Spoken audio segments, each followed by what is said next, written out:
Good morning everyone. অনেক দিন পর তোমাদের সাথে আবার ব্লগ শেয়ার করছি। What I it in a day. তো সেদিন সকালবেলা উঠে খেয়ে নিয়েছিলাম একটা ডিম সেদ্ধ। তারপরে বুগলুর জন্মদিন ছিল, তাই গিফটগুলো দেখছিলাম কে কী গিফট দিয়েছে। তো এখানে দুটো গাড়ি আর দুটো পুতুল ছিল আর কিছু চকলেট ছিল। খুব বড় করে অনুষ্ঠানটা হয়নি, তাই টুকটাক একটু আর কি। তারপরে কিছুক্ষণ পরে আমার কাছে একটা কল আসে, আমার একটা পার্সেল ছিল, সেটাই নিয়ে আসি। আর পার্সেলে ছিল এই শাড়িটা। তো শাড়িটা কেমন লাগছে তোমরা সবাই জানিও।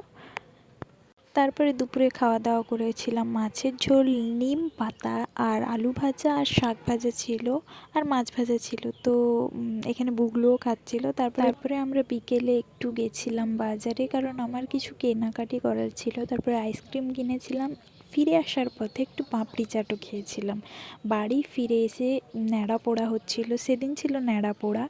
তো দেখো ন্যাড়া পোড়া দেখছিলাম, আর ওই যে চাঁদটা কত সুন্দর লাগছে। আর বুগলুর এটা ছিল প্রথম ন্যাড়া পোড়া দেখা, আরও বেশ খুশি হয়েছিল। তারপর আচ্ছা, তোমাদের কি ওই দিন পোড়াপুরি কিছু খেতে হয়? আমাদের তো খাওয়া হয়, তো সেইগুলোই পুড়িয়েছিলাম আর ওটাই ডিনার করেছিলাম। তো বাই।